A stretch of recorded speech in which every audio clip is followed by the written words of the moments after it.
উত্তর চব্বিশ পরগনার বাগদা বিধানসভার উপনির্বাচন রয়েছে আগামী 10ই জুলাই। মনোনয়নপত্র জমা দেওয়ার পরে জোর কদমে প্রচার শুরু করেছে সব পক্ষই। শনিবার 22শে জুন সকালে বাগদার হেলেঞ্চা বাজারে রাধা গোবিন্দ মন্দিরে প্রণাম করে সাংসদ মমতা বালা ঠাকুর এবং তৃণমূল কংগ্রেস কর্মী সমর্থকদের সঙ্গে নিয়ে দোকানে দোকানে প্রচারে গিয়েছিলেন তৃণমূল কংগ্রেসের প্রার্থী মধুপর্ণা ঠাকুর। হেলেঞ্চা বাজারের এক চায়ের দোকানে বসেছিলেন কংগ্রেস প্রার্থী অশোক হালদার। কংগ্রেস প্রার্থীকে দেখে এগিয়ে এসে তার পায়ে হাত দিয়ে প্রণাম করেন মধুপর্ণা, আশীর্বাদ চেয়ে নেন তার কাছ থেকে। মেয়ে যখন কংগ্রেস প্রার্থীকে পায়ে হাত দিয়ে প্রণাম করছেন তখন পাশে দাঁড়িয়েছিলেন মা মমতা বালা ঠাকুর। তিনিও কংগ্রেস প্রার্থীকে আশীর্বাদ দেওয়ার জন্য বলেন।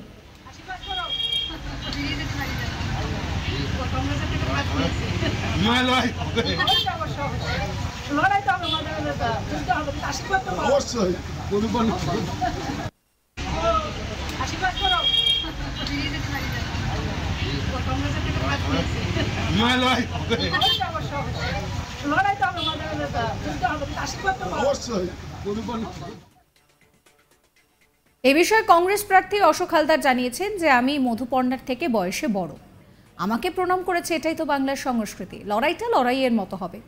তৃণমূল কংগ্রেস প্রার্থী মধুপর্ণা ঠাকুর তিনি জানিয়েছেন যে প্রচার করতে করতে কংগ্রেস প্রার্থীর সঙ্গে দেখা হয়েছিল।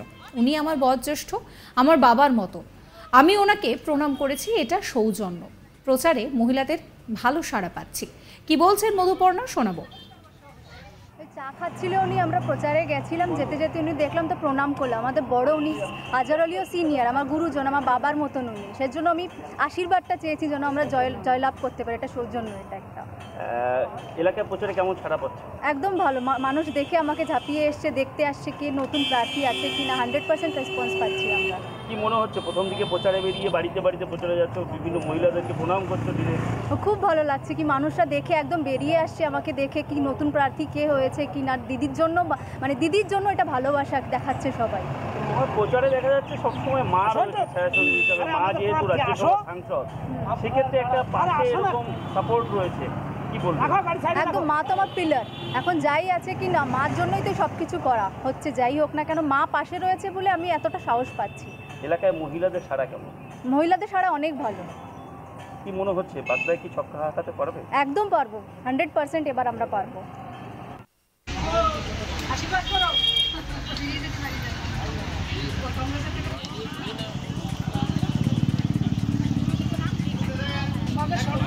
রক্ষা করতে পারো,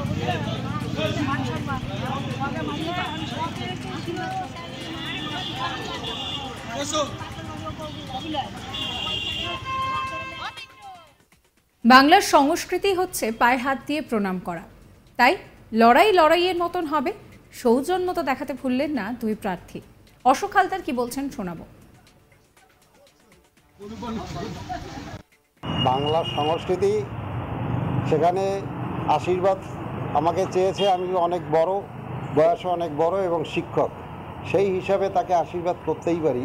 কিন্তু লড়াইয়ের ময়দানে তার সঙ্গে দেখা হয়েছে এবং হবে আগামী দিনে। আপনি তো কংগ্রেস প্রার্থী। আমি কংগ্রেস প্রার্থী। তৃণমূল এবং কংগ্রেস এখন বলা যেতে পারে ভিন্ন মেরুতে রয়েছে, সেক্ষেত্রে এই যে সৌজন্য বিনিময় হলো, কি বলবেন? সৌজন্য, এটা বাংলার সংস্কৃতি এবং আমরা যেহেতু শিক্ষকতায় আমার পেশা আর কি, সেই হিসেবে একজন প্রণাম করলে তো সেই সৌজন্য বিনিময়টুকুন তো করতেই হবে।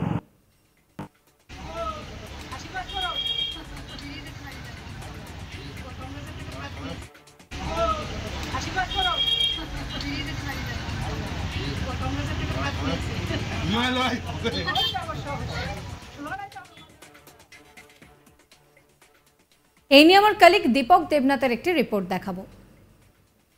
এখন রাজনীতির ময়দানে ফের একবার সৌজন্যের বার্তার ছবি সামনে আসলো। আমরা দেখলাম যে গতকাল বাগদা বিধানসভা কেন্দ্রে যে উপনির্বাচন, সেই উপনির্বাচনের নির্বাচনী প্রচারণায় বেরিয়ে সেখানকার যে তৃণমূল কংগ্রেস প্রার্থী মধুপর্ণা ঠাকুর, তিনি তার প্রতিপক্ষ কংগ্রেস প্রার্থী অশোক হালদারের পা ছুঁয়ে তার প্রণাম নেন এবং তার আশীর্বাদও গ্রহণ করেন।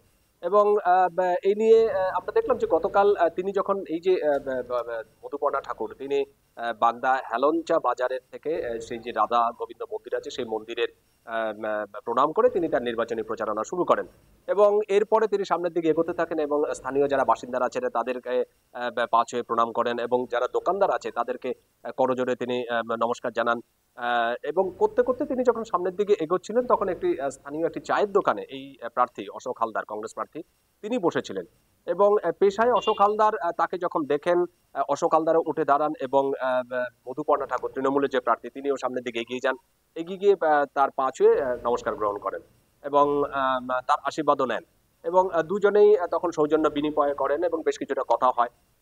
স্বাভাবিকভাবেই এটি খুব মানে একটা সৌজন্যের বার্তা ছড়িয়ে পড়েছে এবং এই নিয়ে তৃণমূল কংগ্রেস যে প্রার্থী মধুপর্ণা ঠাকুর তিনি বলেছেন যে এটি হচ্ছে বাংলার মানে কৃষ্টি আর সংস্কৃতি, কারণ তার অশোক হালদার তার বয়োজ্যেষ্ঠ, তিনি তার বাবার মতন এবং তাকে দেখে তিনি প্রণাম করবেন বা আশীর্বাদ নেবেন, এটাই বাংলার সংস্কৃতি এবং সেই অনুযায়ী তিনি তার পা ছুঁয়েছেন, আশীর্বাদ নিয়েছেন এবং তার কুশল বিনিময় করেছেন।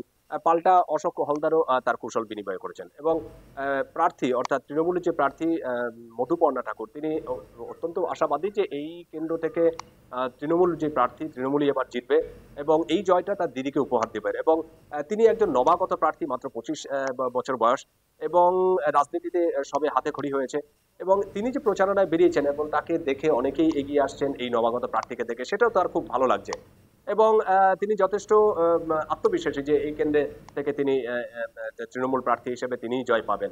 অন্যদিকে অশোক হালদার তার বক্তব্য যে তিনি একজন পেশার শিক্ষক এবং বাংলার যে কৃষ্টি সংস্কৃতি, যে একজন শিক্ষককে দেখলে বা একজন অভিভাবককে দেখলে যারা নবীনরা আছে তারা উঠে দাঁড়াবেন বা তাকে প্রণাম জানাবেন বা নমস্কার জানাবেন, ঠিক এটিও ঠিক সেরকম হয়েছে। তবে রাজনীতির জায়গা থাকবে এবং নির্বাচনী ময়দানে তাদের দুজনে যেহেতু প্রতিপক্ষ সুতরাং সেখানে লড়াই হবে। তবে এটি সৌজন্যের প্রতীক এবং সৌজন্যের যে ছবি এটি হচ্ছে বাংলার কৃষ্টি এবং সংস্কৃতি এবং সেই হিসেবেই মধুপর্ণা তাকে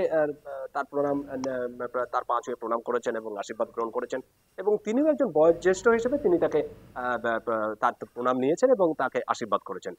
তো এর মধ্যে অন্য কিছু দেখার কারণ নেই, কিন্তু রাজনীতির যে ময়দান, রাজনৈতিক যে লড়াই, নির্বাচনের যে লড়াই, সেই লড়াই কিন্তু হবে। তুমি জানো যে আগামী 10 জুলাই এই কেন্দ্রের নির্বাচন এবং এই আগামী 13 তারিখ এই কেন্দ্রের ভোটের ফলাফল হবে। এখনো প্রতিটি দলই মানে নির্বাচনী প্রচারণা শুরু করে দিয়েছে, যদিও এক্ষেত্রে কিছুটা অ্যাডভান্টেজ তৃণমূল কংগ্রেস, কারণ তৃণমূল কংগ্রেস যে প্রার্থী সেই প্রার্থীকে আগে ঘোষণা করা হয়েছিল।